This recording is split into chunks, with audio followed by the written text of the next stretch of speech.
لیکن اکثر ہم ان کی فضیلتوں سے محروم ہیں.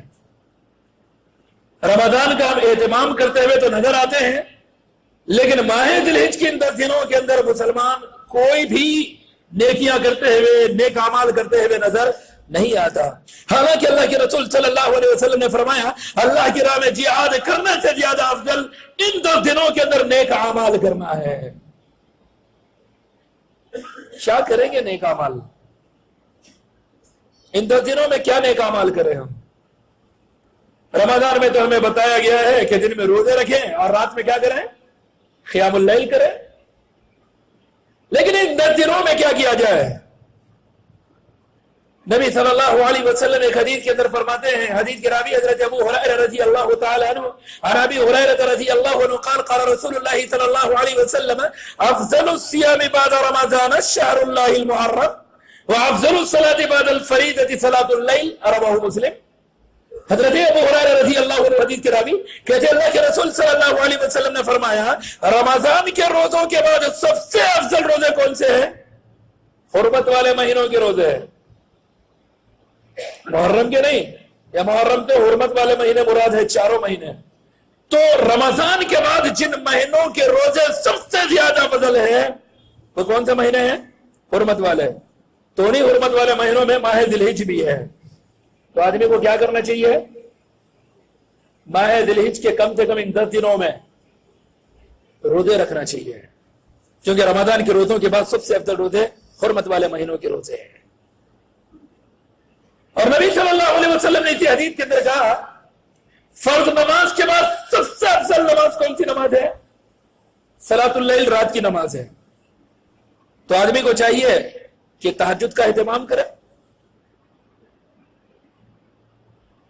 اور اسی کے ساتھ میں نے جو آیت کریمہ تلاوت کی جو سورہ بقرہ کی آیت نمبر 203 ہے، جس کے اندر اللہ تبارک و تعالیٰ نے کہا کہ اللہ کا کثرت سے ذکر کرو گنتی کے دنوں میں. اور ایک جگہ پر اللہ تبارک و تعالیٰ نے کہا تم اللہ کا ذکر کرو کثرت سے معلوم، مشہور، معروف دنوں میں. امام بخاری علیہ الرحمہ کتاب التفسیر میں ان دونوں آیتوں کے تفسیر کے اندر ایک حدیث نقل کرتے ہیں جس کے راوی حضرت عبداللہ ابن عباس رضی اللہ عنہما ہے. کہتے ہیں ایام معدودات سے مراد ایام التشریق ہے، جو گنے چنے ہیں، گنتی کے دن ہیں. اور ایام معلومات سے مراد ایام عشر ہے. یکم ذی الحجہ سے لے کر یوم النحر تک کے جو ایام ہیں وہ ایام معلومات ہے. اور اللہ تبارک و تعالیٰ نے کہا ایام معلومات جو معروف مشہور دن ہیں، ایام معدودات جو گنے چنے دن ہیں، ان دنوں میں کثرت سے اللہ کا ذکر کرو، اللہ کی بڑائی بیان کرو. سنن نسائی، ابو داود وغیرہ احادیث کی کتابوں کے اندر حضرت عبداللہ ابن مسعود رضی اللہ عنہ اور حضرت عبداللہ ابن عمر رضی اللہ عنہ کا عمل موجود ہے کہ جیسے یکم ذی الحجہ شروع ہو جاتا تو حضرت عبداللہ ابن مسعود رضی اللہ عنہ، حضرت عبداللہ ابن عمر رضی اللہ عنہ، یہ دونوں کثرت سے اللہ کی تسبیح، تحلیل، تکبیر، تمہید، اللہ کی بڑائی بیان کر رہے ہیں، پاکی بیان کر رہے ہیں، سبحان اللہ، الحمدللہ، اللہ اکبر. یہ اگر تکبیرات کی شکل میں لیں گے جیسے حضرت عبداللہ ابن مسعود رضی اللہ عنہ کا معاملہ ہے، اللہ اکبر، اللہ اکبر، لا الہ الا اللہ، اللہ اکبر، اللہ اکبر وللہ الحمد. حضرت عبداللہ ابن مسعود اور حضرت عبداللہ ابن عمر رضی اللہ عنہما کثرت سے ان تکبیرات کو گھر میں، چلتے ہوئے راستے میں، یہاں تک کہ خصوصی بازاروں میں داخل ہوتے ہیں اور زور زور سے ان تکبیرات کو پڑھتے ہیں، یہاں تک کہ اہل بازار ان کی تکبیرات کو سن کر وہ بھی تکبیرات پڑھنا شروع کر دیتے ہیں. یہاں تک کہ حج کے ایام میں اپنے خیموں کے اندر، منا کے میدان میں جہاں خیموں میں خیمہ زن ہوتے ہیں، وہاں پر بھی کثرت سے تکبیرات کہا کرتے ہیں. نمازوں کے بعد ہو یا نمازوں سے پہلے ہو، جب جب موقع ملتا یہ تکبیرات کو کہا کرتے ہیں. تو ان ایام عشر یا ایام التشریق تک، ایام معدودات تک آدمی ایک اور عمل کرے گا. وہ عمل کون سا ہوگا؟ کثرت سے اللہ کا ذکر، کثرت سے اللہ کی بڑائی، کثرت سے اللہ کی تسبیح، کثرت سے اللہ کی تحلیل، اس کی وحدانیت کا ذکر کرتا رہے. یہ وہ اعمال ہے جو ایام عشر ماہ ذی الحجہ کے اندر کیے جائے. اس کے علاوہ اور کیا عمل کرے؟ میرے دوستو، احادیث کے ذریعے یہ تو نیکی کے اعمال ہے، نیک اعمال ہے. اسی کے ساتھ جو قربانی کرنے والے ہیں وہ کیا کریں گے؟ ماہ ذی الحجہ کا چاند دیکھتے ہی ناخن اور بال نہیں کاٹیں گے. اسی لیے ذی الحجہ کا چاند دکھنے سے پہلے ناخن کاٹنا ہے کاٹ لیں، کٹنگ بنانا ہے بنا لیں. میں یہ نہیں کہوں گا کہ داڑھی مڑانے والے ہیں مڑا لیں، وہ تو ہر حالت میں چھوٹی ہے، اس کو درد نہیں ہے، نہ موڑنا نہ کاٹنا، کچھ بھی کرنا نہیں ہے.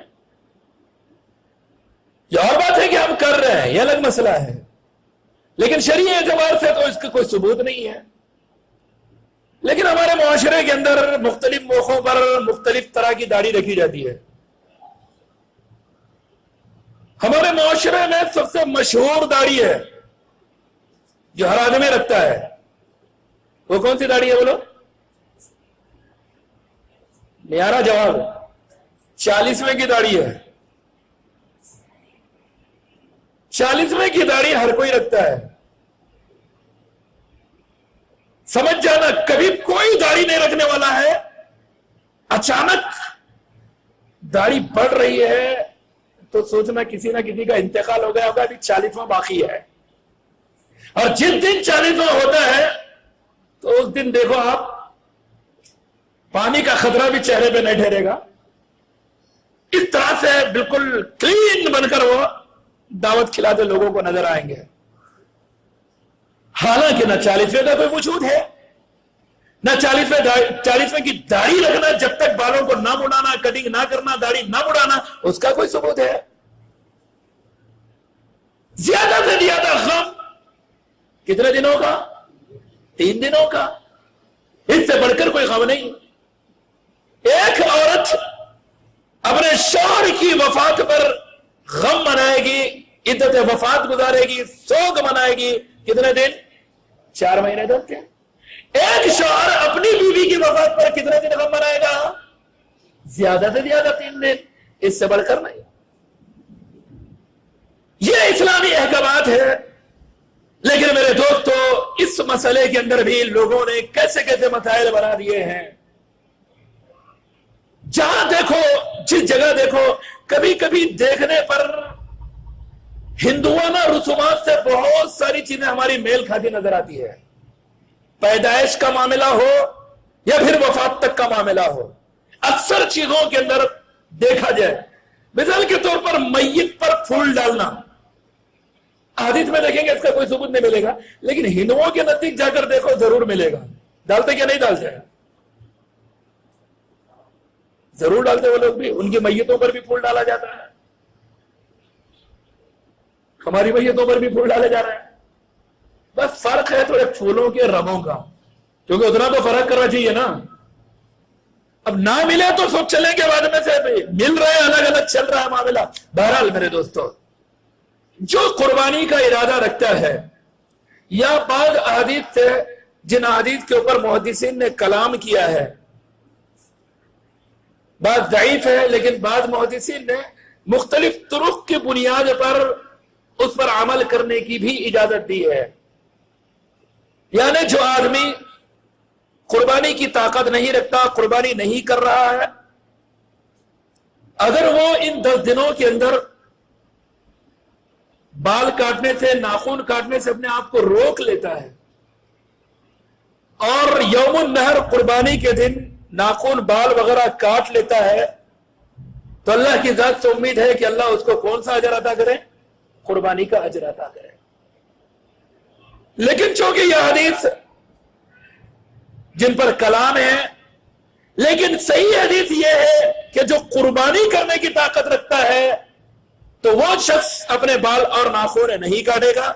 دلیل ملاحظہ ہو، ان ام المؤمنین ام سلمۃ رضی اللہ تعالی عنہ قالت قال رسول اللہ صلی اللہ علیہ وسلم من كان له ذبح يذبحه فإذا أهل هلال ذي الحجة فلا يقصن من شعره ولا من أظفاره شيئا حتى يضحي، رواه مسلم۔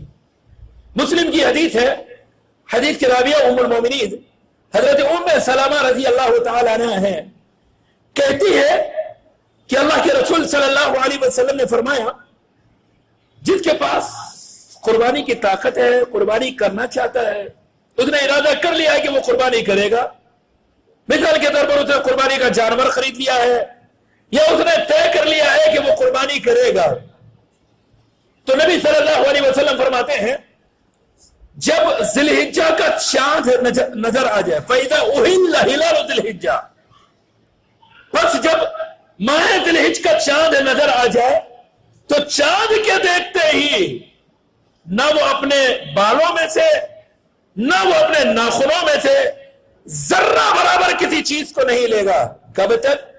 حتی یضحی، یہاں تک کہ وہ اپنے جانور کو ذبح کر لے، اپنے جانور کی قربانی دے دے۔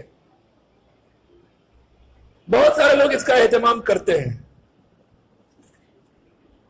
کہ وہ لوگ جنہیں علم ہے ماہ ذی الحجہ کا چاند نظر آتے ہی بال بھی نہیں کاٹتے، ناخن بھی نہیں کاٹتے، لیکن بہتوں کو دیکھا گیا ہے کہ عید کو جانے سے پہلے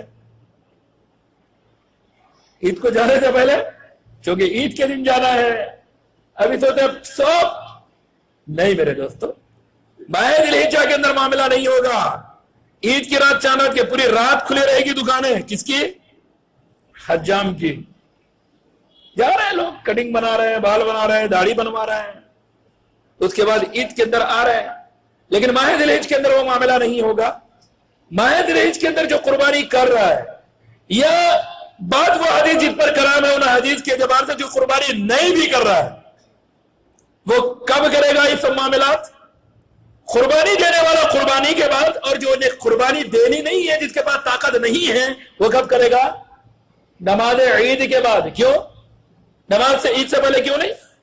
نبی صلی اللہ علیہ وسلم نے فرمایا جو نماز عید سے پہلے قربانی دے گا اس کی قربانی نہیں ہے، اس کو دوبارہ دوسرے جانور کی قربانی دینی ہوگی نماز عید کے بعد۔ تو اسی بنا پر اگر یہ بال اور ناخن کی بھی قربانی دے گا تو کب دے گا؟ نماز عید کے بعد دے گا۔ تو کل ملا کر ماہ ذی الحجہ کے یہ 10 دنوں میں عید سے پہلے آدمی ناخن اور بال نہیں کاٹے گا، قربانی دینے والا شخص اپنے جانور کی قربانی سے پہلے یہ اعمال نہیں کرے گا۔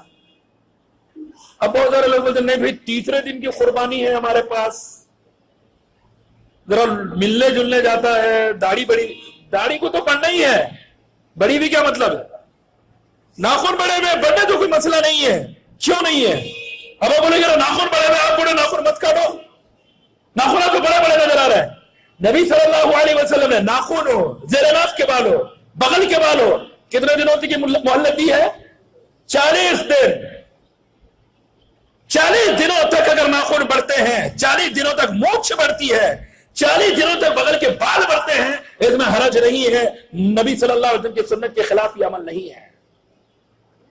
بس اوقات بعض لوگوں کو دیکھا جاتا ہے کسی کے مونچھ جلدی بڑھ جاتے ہیں، ذرا بڑھتے کہ مونچھیں بڑے ہو گئے، پانی میں گیا تو پانی مکرو، کہاں کا مسئلہ ہے پتہ نہیں ہے، پانی میں مونچھ پیتے وقت لگ گئے تو پانی مکرو گئے تھے، یہ مسئلہ غلط ہے میرے دوستو، شریعت سے اس کا تعلق نہیں ہے۔ اگر کسی شخص کے مونچھ 40 دنوں میں جتنے بڑھتے ہیں بڑھیں تب بھی حرج نہیں ہے، لیکن 40 دن سے زیادہ وہ اور بڑھا نہیں سکتا۔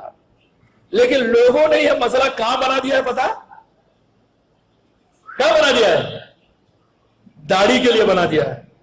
کوئی بھی چھوڑے تو دوسرے دوست کو بولتا، ایک مطلب گھر کا بڑا اپنے نوجوان بیٹے کو بولتا دیکھ بیٹا داڑھی رکھ رہا رکھ، 40 دن سے پہلے کاٹ لے۔ کیوں 40 دن کے بعد نہیں کاٹ سکتا؟ کون بولے؟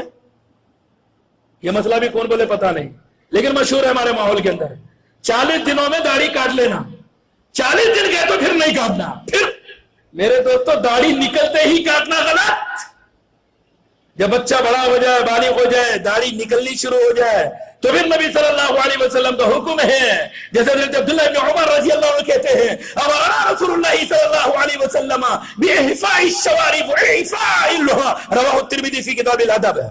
امام ترمذی علیہ الرحمہ نے اس حدیث کو کتاب الادب کے اندر لایا ہے۔ حدیث کے راوی حضرت عبداللہ بن عمر رضی اللہ عنہ ہے، کہتے ہیں اللہ کے رسول صلی اللہ علیہ وسلم نے ہمیں حکم دیا کہ ہم اپنی مونچھوں کو کٹا دیں، منڈائیں نہیں، کٹائیں۔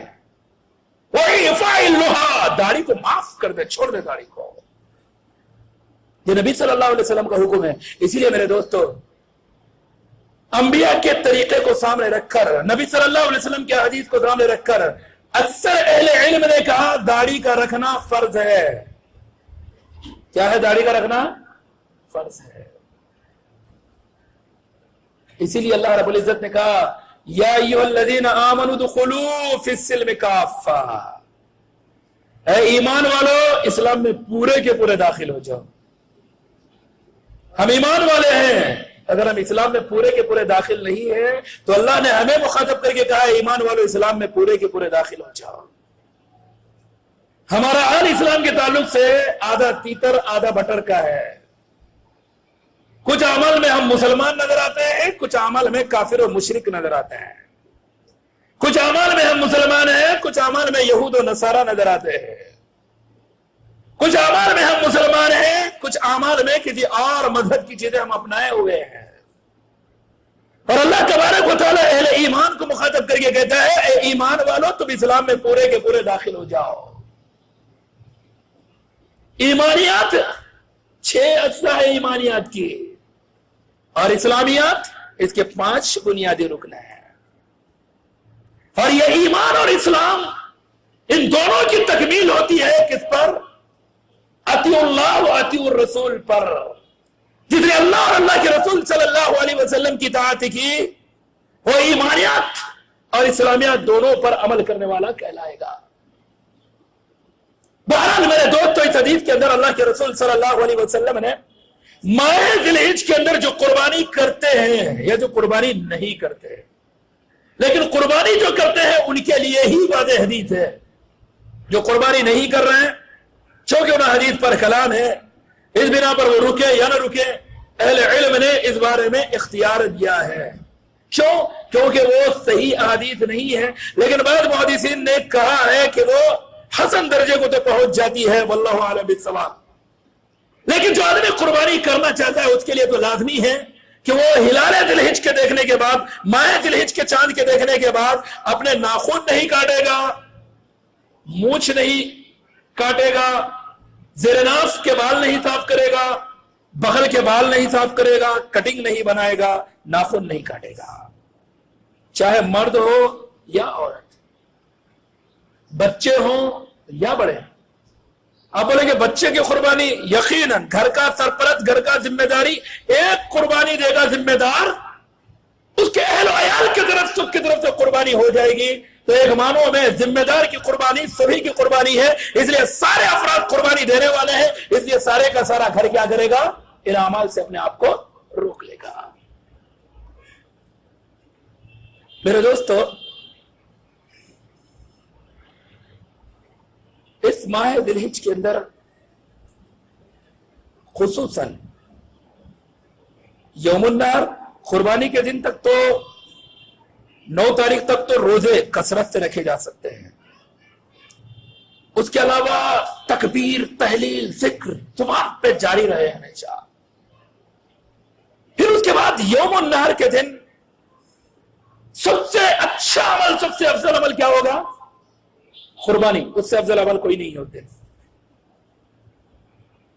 بہت سارے لوگ ترس کھاتے ہیں، افسوس کرتے ہیں، یہ کیا بھئی جیو ہتیا ہے، یہ جان کو مارنا ہے نا۔ بہت سارے لوگ بولتے ہیں نہیں بھئی ہمیں یہ اچھا نہیں لگتا۔ ارے اسلام نے جو درد دیا ہے، اسلام نے اہل ایمان کے لیے جو رحم دلی دی ہے، جو رحمت کا درس دیا ہے، وہ رحم دلی، رحمت کا درس اس کو تو اس بات تک کی اجازت نہیں دیتا کہ وہ کسی چونٹی کو مارے. سمجھ رہے آپ؟ کسی چونٹی کو مارو اس کی تک اجازت اسلام نہیں دیتا. تو جانور تو بہت دور کی بات ہے. لیکن کیا کریں،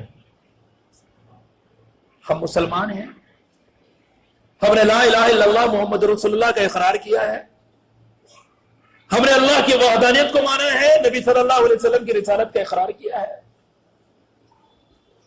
اور اس نبی کی شریعت میں، اس نبی کی اوپر نازل کردہ کتاب میں، اس نبی پر نازل کردہ دین میں قربانی کو رکھا گیا ہے. اتنا ہی نہیں، انشاءاللہ اگلے خطبہ جمعہ کے اندر تاریخ قربانی کے تعلق سے جب سنیں گے تو آپ کو پتا چلے گا کہ یہ قربانی کب سے رائج ہے، کب سے چل رہی ہے، اور آج بھی دنیا کے اندر کس کس طرح سے یہ قربانی دی جاتی ہے. تو اللہ تبارک و تعالیٰ نے حکم دیا ہے، اس لیے نہیں کہ ہمیں خوشی محسوس ہوتی ہے، بلکہ اس لیے ہم یہ عمل کرتے ہیں کیونکہ ہمارے رب کا یہ حکم ہے، ہمارے نبی کی یہ سنت ہے. اس سے بڑھ کر ہمارے لیے اس حکم کا اور کوئی مقام نہیں ہے. اس لیے میرے دوستو، یوم النہر، اس لیے جس کے پاس استطاعت ہو آدمی طے کر لے، کوشش کر لے کہ وہ قربانی دے گا، وہ جانور اللہ کی راہ میں ذبح کرے گا. سال میں ایک مرتبہ اس موقع پر اللہ تبارک و تعالیٰ نے قربانی کرنے کا حکم دیا ہے، اور نبی صلی اللہ علیہ وسلم کی سنت ہے. اور اسی کے ساتھ میرے دوستو، ویسے تو یکم ذی الحج سے روزے رکھنے ہی ہیں، لیکن 9 ذی الحج کا ایک روزہ جو ہے اس کی بھی اپنی ایک فضیلت ہے. کیا فضیلت ہے؟ حدیث کے راوی حضرت ابو قتادہ رضی اللہ تعالی عن ابی قتادہ رضی اللہ تعالی عنہ قال سئل رسول اللہ صلی اللہ علیہ وسلم عن صوم یوم عرفہ قال یکفر السنة الماضیہ والباقیہ رواہ مسلم. مسلم کی حدیث ہے. حدیث کے راوی حضرت ابو قتادہ رضی اللہ عنہ ہیں. کہتے ہیں اللہ کے رسول صلی اللہ علیہ وسلم سے پوچھا گیا، سوال کیا گیا، کس تعلق سے؟ عرفہ کے روزے کے تعلق سے. تو نبی صلی اللہ علیہ وسلم نے فرمایا یکفر السنۃ الماضیہ والباقیہ، یہ ایک روزہ پچھلے 1 سال اور اگلے 1 سال 2 سالوں کے گناہوں کا کفارہ بن جائے گا. ایک روزہ 2 سال کے گناہوں کا کفارہ. ابھی سوال پیدا ہوتا ہے کہ یہ روزہ رکھا کب جائے؟ عرفہ کا روزہ کہا گیا ہے حدیث میں، عرفہ کب مانا جائے؟ تو ایک لمبے زمانے تک جس علاقے میں جو لوگ بستے تھے 9 ذی الحج کو کیا مان لیتے تھے؟ وہ لوگ عرفہ مان لیتے تھے. لیکن ابھی ٹیکنالوجی تھوڑی فاسٹ ہو گئی ہے. ابھی تو حال یہ ہے کہ لائیو ہم میدان عرفات کو دیکھ لے سکتے ہیں یہاں بیٹھے بیٹھے اپنے ملک کے اندر. تو جیسے یہ ٹیکنالوجی تھوڑا بڑھتی گئی، لوگوں نے سوچا کہ عرفہ، میدان عرفات میں جب حجاج ہوں گے جب عرفہ ہوگا، اس لیے لوگوں نے کہا کہ اب تاریخ نہیں دیکھیں گے، حجاج جس دن مکہ کے پاس میدان منا کے قریب میدان عرفات کے اندر جب جائیں گے اسی دن کیا ہوگا؟ عرفہ ہوگا. لیکن پھر سے میں سوال کروں گا، حجاج میدان عرفات میں کب جائیں گے؟ کب جائیں گے؟ 9 ذی الحجہ کو جائیں گے. تو بات تو وہی ہوگی کہ جب 9 ذی الحجہ ہوگا تب کیا ہوگا؟ عرفہ ہوگا. اور عرفہ جب ہوگا تب 9 ذی الحجہ ہوگی. تو گھوم پھر کر معاملہ وہی رہا کہ 9 ذی الحجہ کو عرفہ کہا جائے گا. تو جس علاقے میں جو لوگ بستے ہیں ان کے پاس جب 9 ذی الحجہ آئے گی وہ کیا کہلائے گا؟ عرفہ کہلائے گا. لیکن بعض علماء نے اس کے اندر اختلاف بھی کیا ہے.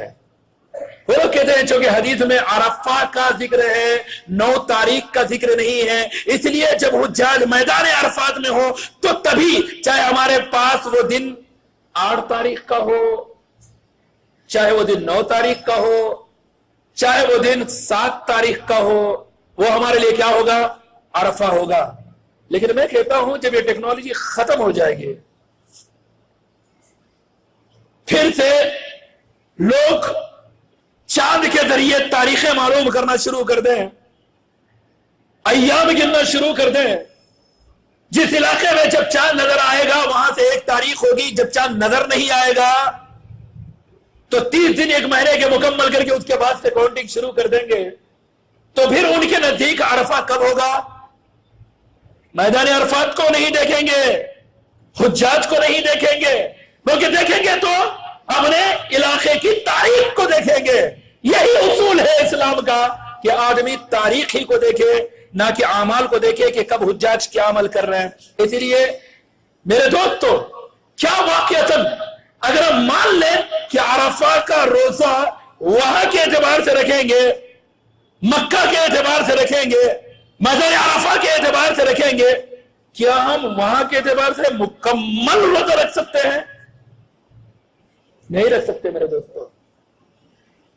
اگر ہم وہاں کے اعتبار سے روزہ رکھنے کے لیے جائیں گے تو ہمارے پاس سحری کا وقت ختم ہو کر سورج نکل جائے گا جب روزے کا آغاز ہوگا، اور جب وہاں کے اعتبار سے افطار کرنا چاہیں گے تو ہمارے پاس سورج غروب ہو کر قریب 2.5 گھنٹے ہوں گے، اس کے بعد ہمیں کیا کرنا پڑے گا؟ روزہ کھولنا پڑے گا۔ اور اللہ تبارک و تعالیٰ نے روزے کا کیا حکم دیا ہے؟ طلوع فجر سے غروب شمس تک، سورج ڈوبنے تک روزے کو پورا کیا جائے۔ کب سے؟ جب فجر کا وقت شروع ہو جاتا ہے۔ تو کیسے ہم مطابقت کر سکتے ہیں؟ بیک وقت پوری دنیا کے لوگ کیسے وہاں کے اعتبار سے روزہ رکھ سکتے ہیں؟ بات کہیں گے نا تھوڑی دیر کا تو فرق ہے نا، 2.5 گھنٹے کا، اس میں کیا ہوتا ہے؟ مل تو جا رہا ہے نا۔ ایسا خود اللہ رب العزت نے دنیا کے نظام کو نہیں رکھا ہے۔ اگر دنیا کا نظام ایسا ہی ہوتا تو پوری دنیا میں ایک ہی وقت سورج نکلتا اور ایک ہی وقت سورج ڈوبتا، لیکن حالات دنیا کو اگر دیکھا جائے تو کہیں پر رات ہوتی ہے تو کہیں پر اسی رات کے وقت دوسری جگہ پر کیا ہوتا ہے؟ دن ہوتا ہے۔ کہیں پر سورج ڈوب رہا ہوتا ہے تو کہیں پر سورج کا نمودار ہوتا ہے۔ تو یہ فرق اللہ نے رکھا ہے، تو اس فرق کے پابندی، اس فرق کو چھوڑ کر اپنے اعتبار سے کوئی پابندی، اپنے اعتبار سے کوئی معاملہ کیسے بنا سکتا ہے؟ اور ویسے بھی جو عموماً کہا جاتا ہے کہ مکہ کے ہلال کو ساری دنیا مان لے، کیا سب سے پہلے دنیا میں مکہ کے لوگ ہی چاند دیکھتے ہیں؟ ایسا ہے کیا؟ نہیں۔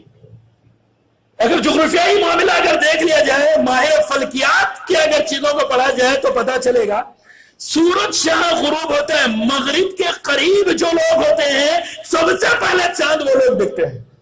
کون لوگ دیکھتے ہیں؟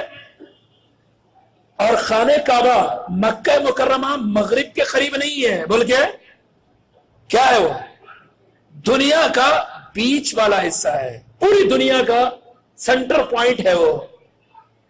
تو جو لوگ مغرب کے قریب رہیں گے وہ سب سے پہلے چاند کو دیکھیں گے، تو کیوں نہ ان کو فالو کیا جائے جو سب سے پہلے چاند دیکھتے ہیں؟